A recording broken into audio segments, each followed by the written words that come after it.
My name is Elise Enriquez and I'm presenting Chapter 7, the Fluency Awareness Project, Piloting Reform Initiatives. We start off with what is fluency. Reading fluency is a key skill of effective readers. It's the ability to read accurately, quickly, effortlessly, and with appropriate expression and meaning. Students who lack fluency have decoding skills, but they struggle with poor phrasing, labored reading rate, and lack expression when they read text. DRA, which is a developmental reading assessment, is the test that assesses the 4 components of fluency, which are expression, phrasing, rate, and accuracy. According to the National Reading Panel, fluency instruction is part of the 5 components of an effective reading program. Struggling readers lack fluency. Even though this skill can be taught, it's often missing in most reading programs. Disfluent readers struggle with reading tasks, so consequently lose interest in the many school activities that require reading. They rarely read for pleasure. Often their feelings of self-worth are negative. Because these students engage in less reading than their peers, they continue to fall further behind. However, teachers can improve fluency in their classrooms just by incorporating the following strategies in their reading instruction. In this chapter, a research study was conducted in which 3 classrooms were invited to participate in the Fluency Awareness Project, which was a total of about 14 students. The 3 classrooms were one regular 4th grade classroom, a 4th grade literacy intervention classroom, and a 5th grade literacy intervention classroom. The students were videotaped in the fall and spring on oral reading fluency. The teachers selected grade appropriate text that students were able to read with about 95% accuracy. Each student was video recorded reading the text, and the oral reading rate was calculated. The oral reading fluency scale, the teachers used an oral reading fluency scale that was introduced to the students. As the teachers broke it down, they went through the rubric and the students became aware of what was being assessed, so they were fully aware of what they needed to do. In this study, there was a small group viewing session in which students were pulled into small groups of 3 or 4 to watch their oral reading fluency video recording. During this time, students viewed the taping and identified strengths in their reading. They then used the oral reading fluency scale to assess themselves for expression and phrasing. From there, each student set fluency goals based on their weaknesses represented in their rubric. Now, in the study, teachers and students were both taught different strategies to help improve reading fluency in their classrooms. Some of the strategies that were used or that were introduced were rereading, read-alouds, reading books at independent level, readers' theater, poetry, increased volume of reading engagement. Teachers were also given a binder that incorporated all the strategies and background information on fluency. And of course, they were able to incorporate the fluency into their daily instruction as well.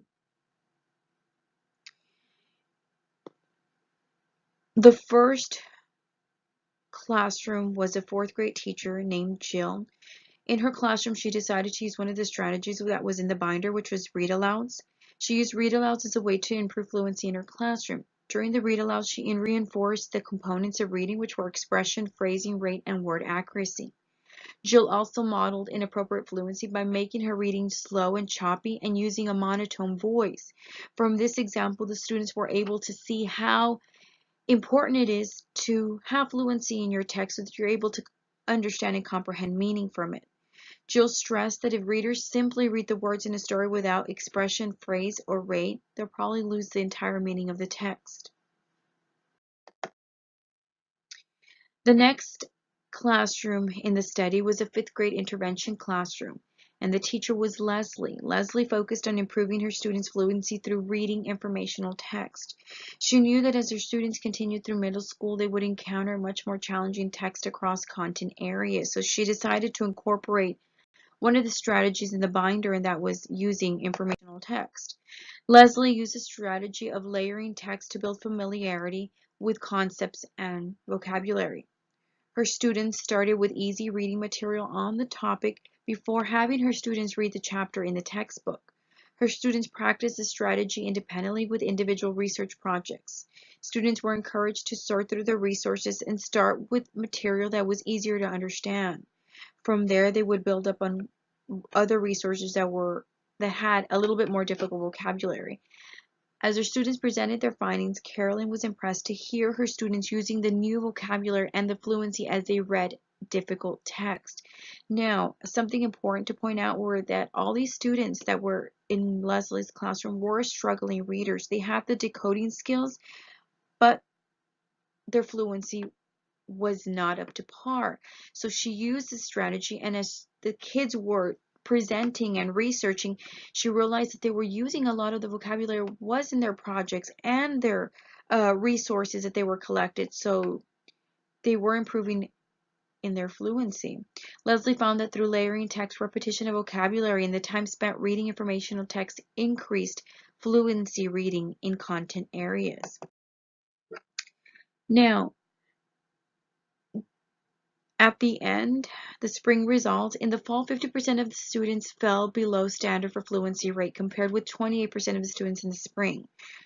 Reading rate is still an area of concern for all 4 classrooms. However, there was some progress.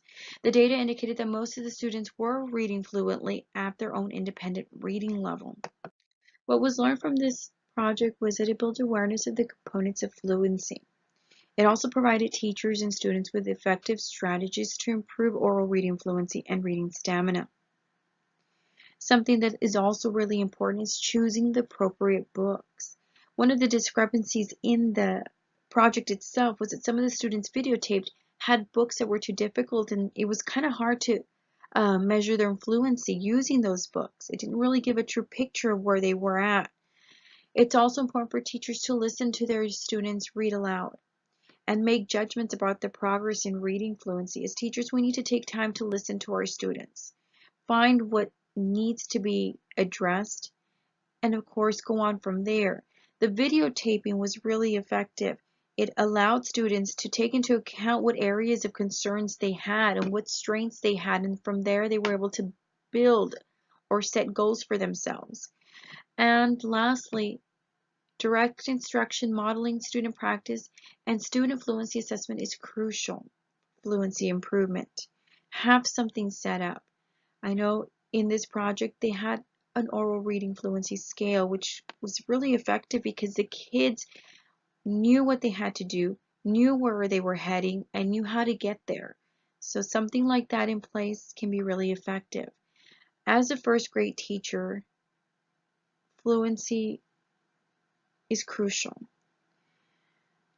Incorporating daily fluency practices, even if it's a couple minutes, 5 minutes, 10 minutes, it's important that we implement these in every grade level in order to improve student reading.